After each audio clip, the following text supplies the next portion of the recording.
Hi.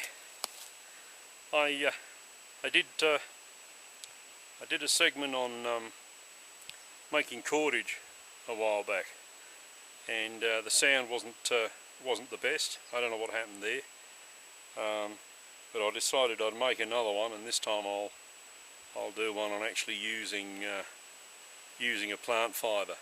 So today I'm going to use stringy bark. This is a stringy bark sapling behind me. We'll just see how we go. If we can produce something from this. These marks I made previously so I knew where to put the camera.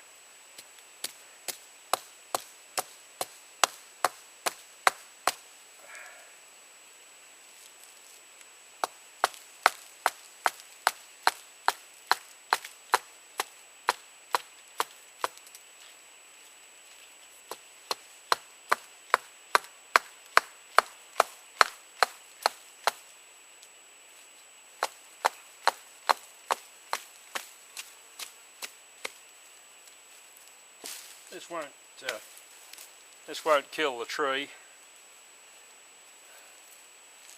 Even if I was to cut it off, being an Australian tree, it would grow again anyway. But this is in my own forest, my own woodland, and this is part of my coppice in this area, so I can do this. Okay, and if you can see that, I've taken a small amount off. Longer bits are better. The longer you can get the sections, the much easier it will be. What we want is the inner bark. So I'm stripping off the outer bark. You see that?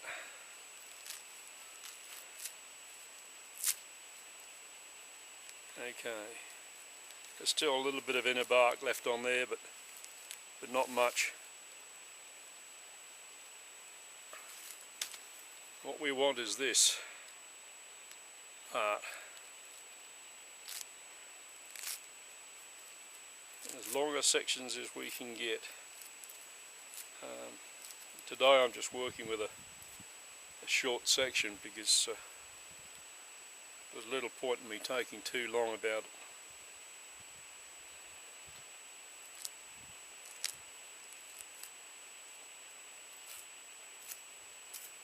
As you can see, you can strip it right down.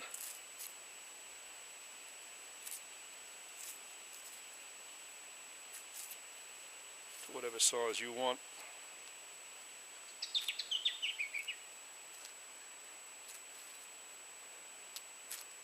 Making fishing line, you can make it pretty thin. If you're making a cordage for a fire bow, you will need to make it from green bark like this, not from a dead tree. From a dead tree it just simply won't stand the twisting on the drill bit on the fire bow. It does need to be like this. Just strip another piece off here just to show you roughly.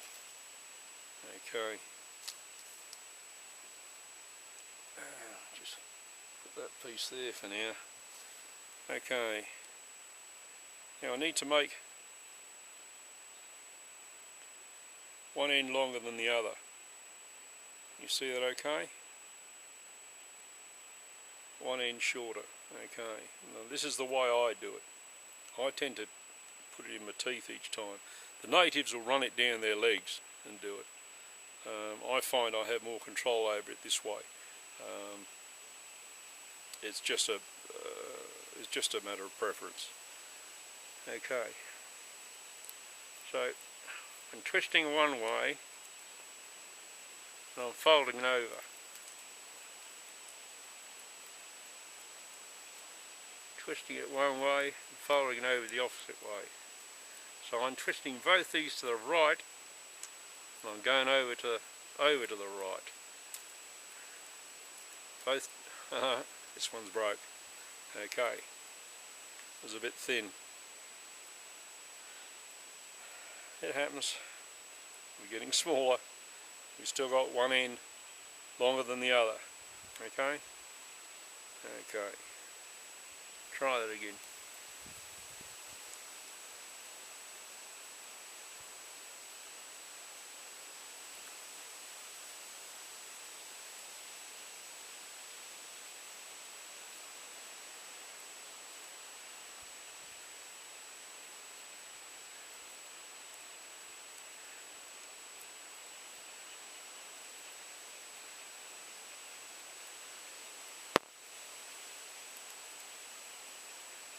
Okay, you see that piece of cordage?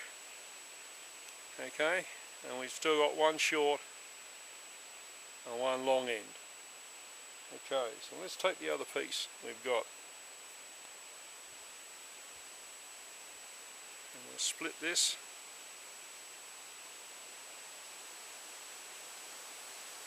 And we'll split this. Okay. So we've got two forks.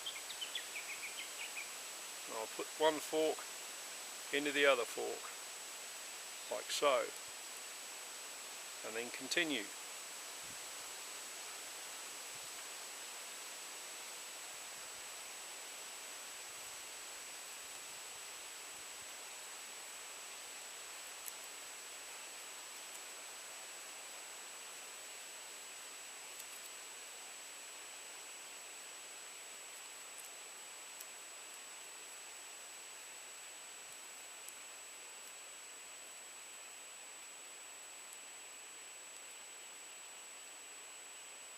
And so you go on down.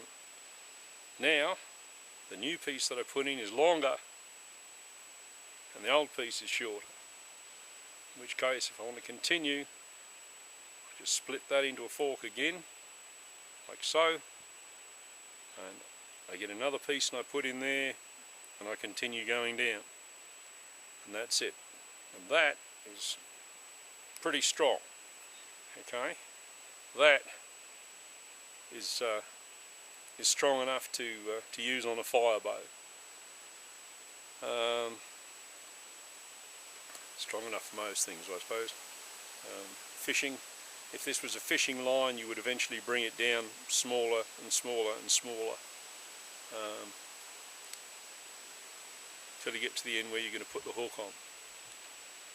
And if you want to make this larger, if you're looking for a climbing rope or whatever, then you'll have to make several lengths of cordage like this, and then you can either plait them all together or you can cord them again.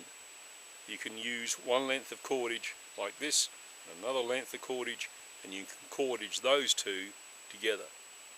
Okay? And that will give you obviously a thicker rope. So there it is, making cordage from plant fibre. Thank you.